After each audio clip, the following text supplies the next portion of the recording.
Welcome back to Crime Chronicles.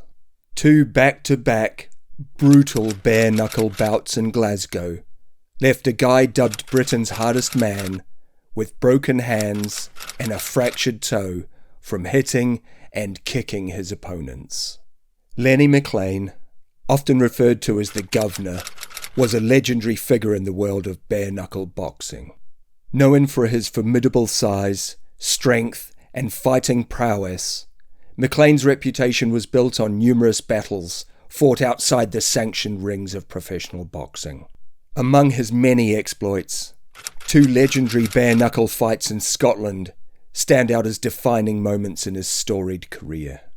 These encounters not only solidified his status as a fearsome fighter, but also added to the lore surrounding his persona. Before delving into the specifics of his Scottish battles, it's essential to understand the context of Lenny McLean's rise. Born on April the 9th of 1949 in Hoxton, London, McLean grew up in a tough environment where physical confrontations were a daily occurrence.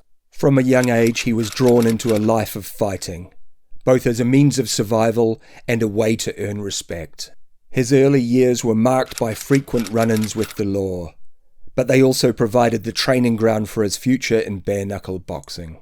McLean's reputation as a fighter began to take shape in the 1970s, and later, in the 1980s, stories of him spread so far that the likes of Christopher Reeve and Gene Hackman once asked for his autograph.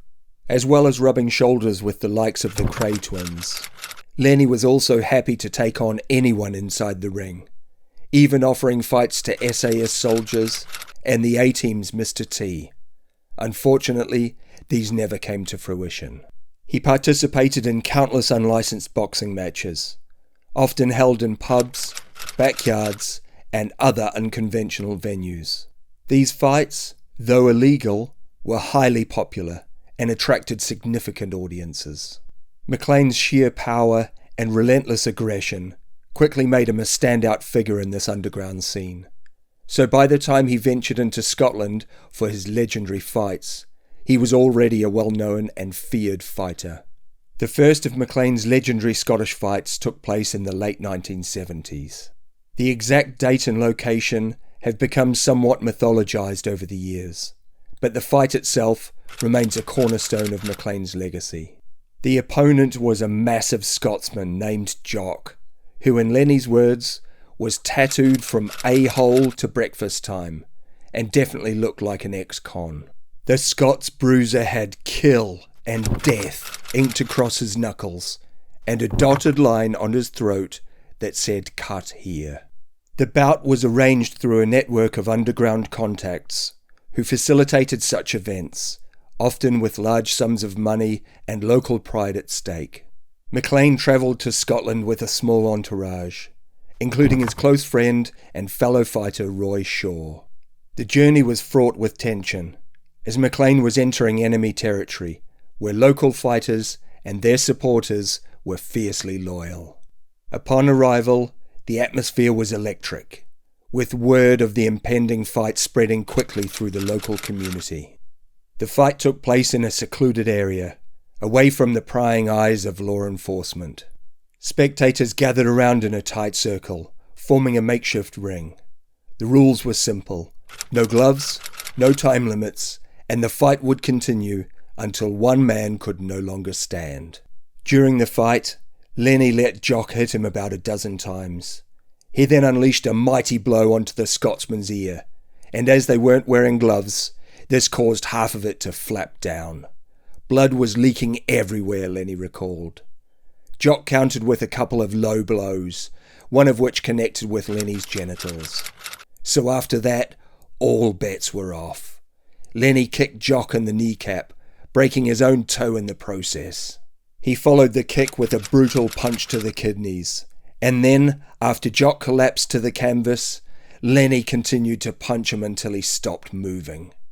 Seeing that Jock was still twitching slightly, Lenny continued to kick his opponent in the face and body until he was dragged off. Both of Lenny's hands were broken from the force of his punches. The victory in Scotland was more than just another win for McLean. It was a statement of his dominance in the world of bare-knuckle boxing.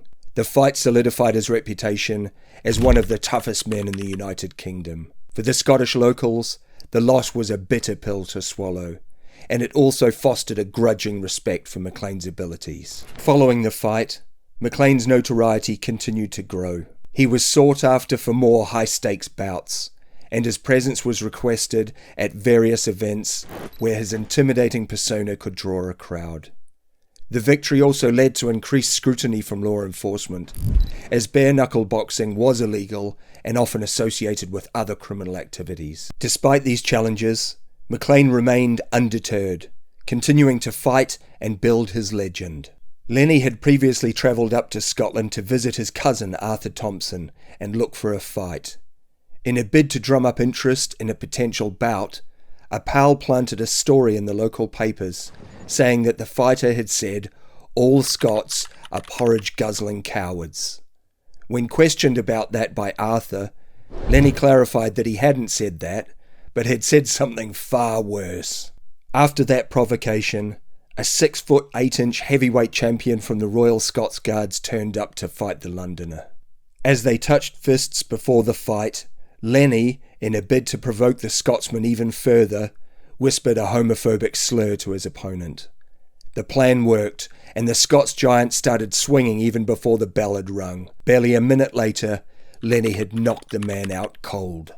The second victory in Scotland cemented McLean's legacy as a bare-knuckle boxing legend. These fights were not just physical contests, but also battles of mental fortitude and strategic thinking. McLean's ability to maintain composure under pressure and exploit his opponent's weaknesses was a testament to his skill as a fighter.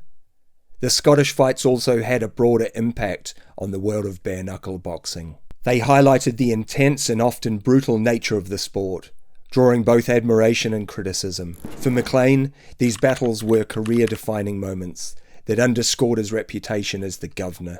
They also reinforced the bond between McLean and his supporters, who saw in him a symbol of toughness and resilience. Lenny McLean's influence extended beyond the confines of bare-knuckle boxing.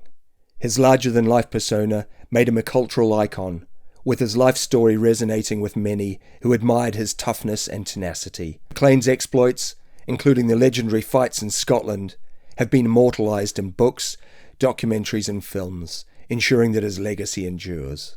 McLean's life was also marked by personal struggles and controversies. His involvement in criminal activities and frequent brushes with the law painted a complex picture of a man who was both feared and respected.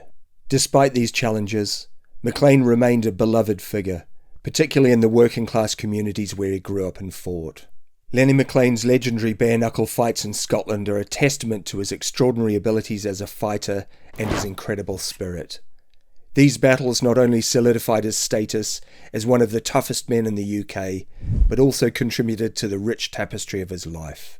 McLean's journey from the streets of London to the heights of bare-knuckle boxing fame is a compelling narrative of resilience, strength, and the relentless pursuit of respect and recognition. The Scottish fights remain a defining chapter in McLean's legacy, illustrating the raw, unfiltered nature of a sport that exists on the fringes of society.